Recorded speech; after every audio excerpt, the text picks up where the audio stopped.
Ang Pagong at ang Matching ni Dr. Jose P. Rizal. Isang umagang namamasyal ang Pagong at ang Matching ay nakita sila ng isang puno ng saging na lutang-lutang sa isang ilog. Malaki at mataba ang naturang puno. Malalapad ang mga luntiang dahon at walang kapinsalaan ang mga ugat na tila kabubunot pa lamang sanhin ng isang malakas na sigwa. Pinagtulungan kunin ng dalawa ang puno ng saging at tinilagay sa pampang. Pagkatian natin ito. Amungkahi ng Pagong. Sumang-ayon ang Matching. Pinutol nila sa gitna ang puno ng saging. Inakala ng Matching na madaling tutubo ang itaas na bahagi ng puno dahil sa mayroon ng mga dahon kaya't agad niyang kinuha ito. Palibhasa ay higit siyang malakas kaysa Pagong. Siya ang nakapangyari. Tinanggap na lamang ng Pagong ang natirang dakong ibaba ng puno na parang hindi natutubo bagamat may mga ugat. Pagkalipas ng ilang araw ay muling nagkita ang Pagong at ang Matching. Magandang umaga sa iyo, kaibigang Matching. Ang malugod na bati ng Pagong. Ano na ang nangyari sa itinanim mong puno ng saging? Ay, malayo na namatay. Ang may paghinagpis na tugon ng Matching. Ang sa iyo, kaibigang Pagong? Ang tanong ng Matching.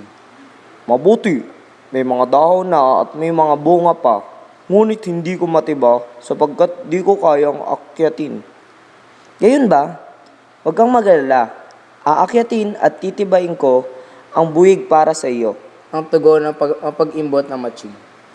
Pauna na ang pasasalamat ko sa iyo, kaibigang Matching. Ang sabi ng Pagong bilang pagtanaw ng utang loob. Nagtungong dalawa sa tahanan ng Pagong.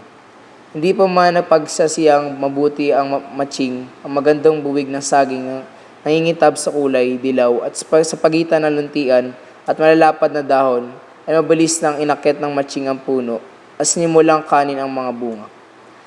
Namumuwalan siya habang nangunguya. Bugyan mo naman ako ng ilan, kaibigang Matching. Ang pakiusap ng Pagong na makitang hindi man lamang siya naalala ng Matching. Hindi kita bibigyan kahit balat. Ang nakangising sagot ng Matching.